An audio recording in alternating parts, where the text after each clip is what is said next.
આજે Godhra B division police સ્ટેશનની હુકુમતના જે શહેર અને શહેરના સીમાડા પર આવેલા ગામો એમાં લીલેસરા, ચિકોદરા, સારંગપુર વગેરે અને દયાલ વિસ્તારના તમામ ખેડૂતો આજે અહીંયા હાજર થઈ અને Godhra B division police inspector Shri Zala સાહેબને એક આવેદનપત્ર આપવા માટે અને રજૂઆત કરવા માટે આવેલા કે આ વિસ્તારમાંથી ખેડૂતોને રાત્રે દિવસે કામ કરવાનું અને રાત્રે એમને જાગવાનું, જ્યારે કંઈ આંખ લાગી જાય, સૂઈ જાય તો એમના ખેતરોમાંથી બળદ છે, ગાયો છે અને દૂધ દેતી ભેંસો છે.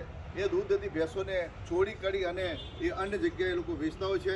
સાથે સાથે ત્યાં પાણીની મોટરો 40 જેવી મોટરો ચોરાયેલી છે.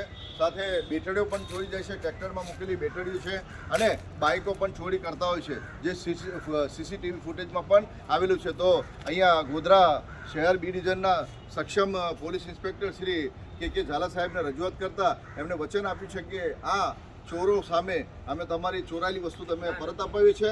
સાથે તેઓ સામે ફોજદારી અને કાયદાકીય અમે પગલાં લેવાની અમને ખાતરીને વચન આપ્યું છે. અને હાલમાં ગોધરા શહેરના સીમાડા પર આવેલા સારંગપુર, દયાલ, ચિકોદરા, લીલેસરા વગેરેના તમામ ખેડૂતો અહીંયા હાજર છે અને એમને રજૂઆત કરતા અમને વચન આપેલું છે. અને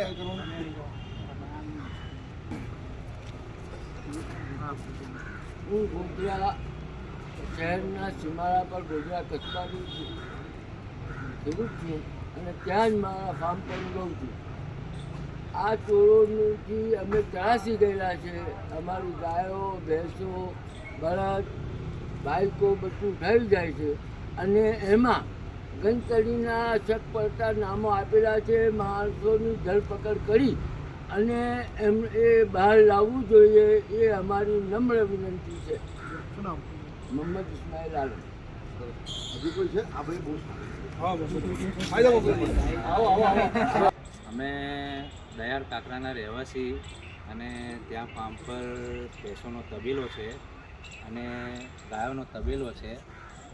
હાલ રાત્રે 2/11/2022 રાત્રે 2 વાગ્યા 3 વાગ્યાના સુમારમાં 2 ભેંસો અમારી ચોરાઈ છે.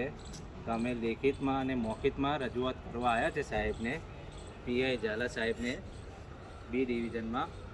તો અમારી નમ્ર વિનંતી છે કે અમારું આશ્વાસન આપી ને અમારા જે ભેંસો છે એને અમને પરત અપાવો.